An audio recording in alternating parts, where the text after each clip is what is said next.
question number one. How much money do you think your business, the business you work for, or the business that you own, how much money do you think is spent every single year by your business to bring clients in the door? How much money do you think your business spends to do that? That's question number one. Question number two, that's not that complicated, right? Question number two is this. Your potential client is sitting at their kitchen table. They're considering doing business with you. From the point at which they're thinking about doing business with you, to the point at which they walk out of your business and say, I can't wait to get started. How many ways could they interact with your business between those 2 points? Thinking about it, can't wait to get started. Are you with me on the questions? How much is spent every year? How many interactions between I'm thinking about you and I can't wait to get started? Talk about those at your tables and I'll get your feedback. 1,000 to millions. What do you guys say? 50. 5,000 to 200,000. What do you guys say? 15. What do you say?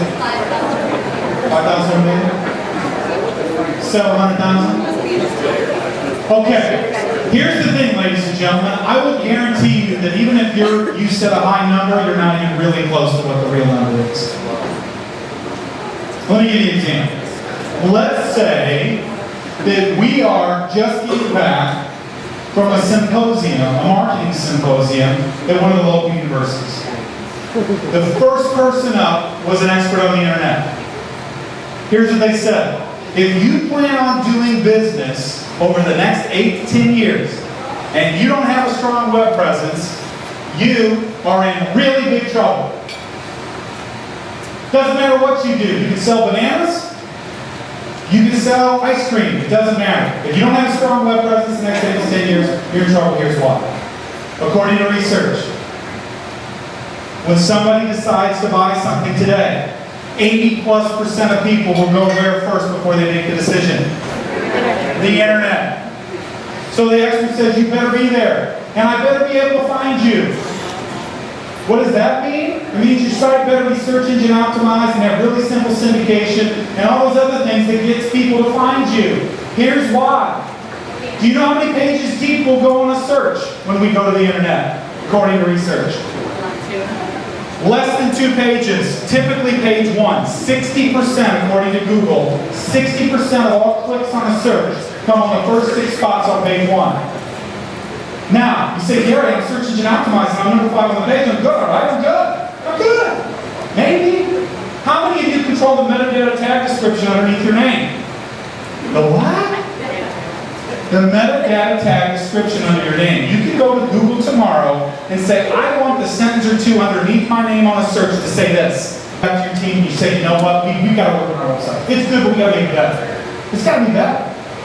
So we're going to do this, and we're going to do that, and we're going to bring in this person, and we're going to have these pictures, and we're going to do this coloring, and our website's going to be here, it's going to be that, and it's fantastic. In fact, it's the best website in your marketplace out of anybody. It's incredible. Your potential client goes to it and says, oh my gosh, this is the place I'm looking for. These guys are great. Look at their staff. This is going to be awesome. I can't wait to interact. Look, their number's right here. I'm going to call. They said it's going to be wonderful based on the website. It's going to be awesome. And they pick up the phone and they call you, and the person answering your phone that day had their dog throw up on the floor, they kicked their home with the report card, and somebody cut them off in traffic. And then they answer your phone. It's about interactions. Give me a range. Give me a range of interactions. Starting on this side of the room, how many interactions? 7. Anybody need 7? 10 to 15. 2? Over here, anybody got 10 to 15 beat? We're going 5 or 6. What'd you say? 5 or 6. 5 or 6? 2 to 25. Could it be 1? When could it be 1? Yeah. They call you one time and it didn't go well, and that's it. It could be as few as 1. It could be as many as, I don't know, 15 or 20 or whatever it is. Let's walk through a few. Let's just walk through a couple. Okay? A couple possible interactions. I'm deciding to make a change in my dentist. Let's just use that example. I'm going to change my dentist. Whatever reason, it doesn't matter. I'm going to change. Do I usually just randomly do that, or do I maybe pick up the phone and call somebody I know? Then we start talking, and I say, hey, what do you think? Who's your dentist? I might call somebody I know and ask. Would you agree that that's true?